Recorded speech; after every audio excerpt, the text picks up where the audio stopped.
Hey everybody, so it's November. It is cold and dry here in New York. I think we have finally started to experience winter here. And for those of you who live in cold and dry climates, this is something that's going to be important to you to watch because we're going to be talking about how that affects your reeds. Those of you who've played for a few years or more, you know what happens to your reeds in the wintertime. You play them, you get them all wet, you put them back away in whatever you use to put your reed away, if you put it back into one of these or if you put it into a reed case or something else. If that reed is kind of left to the elements, what happens? It warps. Now there's two kinds of warping. There's probably the one that you think of is when you look at the front of the reed and it looks like a wet newspaper that has dried out. That is one kind of warping, and usually that can get handled by wetting the reed, sticking it on your plaque, and just sort of smoothing the tip of it out onto the plaque. That will get rid of a lot of the warpage on the front of the reed. Fine, but you know what? That's not even the most important warpage that you get. The important kind is when you turn the reed around and you look at the butt of the reed. What happens when your whole reed is warped? I bet you never really thought about this. Well, let me show you what this looks like. When a reed warps severely, what happens is that the side rails, they curve up and they leave a belly, if you want to call it a belly of the reed. Now, if you look at this picture, the belly is touching the glass, but the sides of the reed have completely pulled away from the glass. This is a seriously warped clarinet reed. When that happens to your reed, it stops playing efficiently. The reed is not 100% touching the table of the mouthpiece. How that manifests itself is your reeds will squeak, they will feel stuffy, they will feel more resistant, they won't have a nice even vibration, the tone won't be very good, articulation, basically the reed is complete crap at this point. So there's one thing that you can do to solve that, and that is to get a piece of sandpaper, get your plaque, or get something like this expensive thing, which I like from Van Doren, which is a reed resurfacer. What it is a piece of glass, and this is kind of frosted here. So what you do is you can take the reed and you can sand the belly of the reed like that. Fine. So I'm sanding the belly of the reed. Well, that will solve the problem of the belly, but what it will also do is, and if you've watched my other video about how to work on reeds, you'll know why this is bad, is that you're also sanding the exact spot in the middle of the reed that the heart is. The heart of the reed is the part, if you'll remember, that you are not supposed to touch when you're sanding your reed. And that is exactly what you're sanding when you're flattening out the back of your reed if it's warped. So what that means is, yes, the reed may play again for that practice session, but after you've played on it for a few minutes or for a session or for a day, that reed eventually, it's dead, all right? It's never going to play the same as it played before you sanded the middle of it and before you removed the heart of the reed. That reed is totally toast. Fortunately, there are people in this world that smoke cigars. Now, I know that sounds like a complete non sequitur, but let me explain to you why that's important. So cigar smokers, I'm told, like to have the tobacco at a certain humidity. They don't want it to dry out. So what they do is, there's a company that's called Boveda, and they make these humidity packs in different relative humidities. This one here says 62% on it, and what that means is that when this pouch is inside something that is airtight, the inside of that area that is where the pouch is going to be that relative humidity. These things actually work, and I'll prove it in a minute.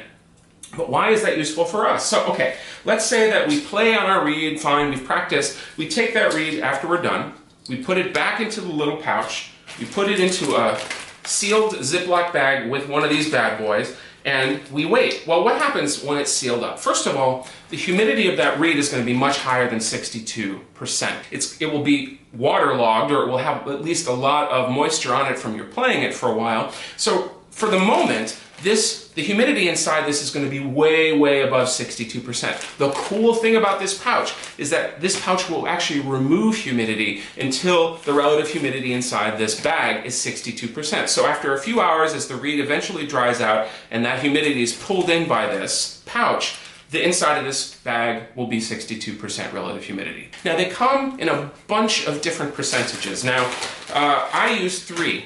And actually, here's a little plug, I sell them on my website. I bought a ton of them from Boveda, and I make them really, really cheap because I think they're the exact same thing that Rico sells, but for a lot less money. Okay.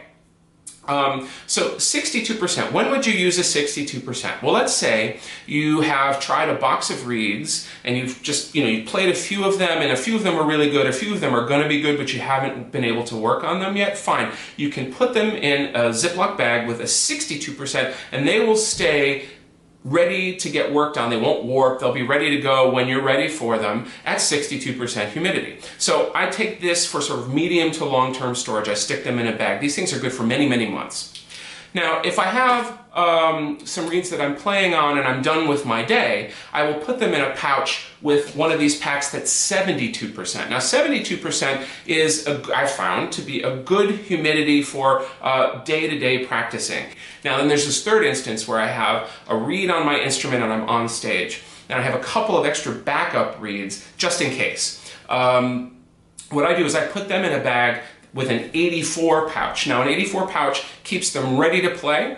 I don't really have to worry about them drying out, and I don't really need to overly wet them before I slap them on the mouthpiece. They're basically ready to go as soon as I take them out of the bag on stage. So that I do that just for convenience sake. So those are the three different humidities that I use, and again, I sell if you're interested in buying them. But how do you know that they actually work? I use this other thing called a hygrometer. And a hygrometer is a measurement tool that will show you the humidity of an environment that it's in. Let me show you how these things work and how well they work. So here is a little experiment that I devised. I took 4 hygrometers and I put them in 4 different environments.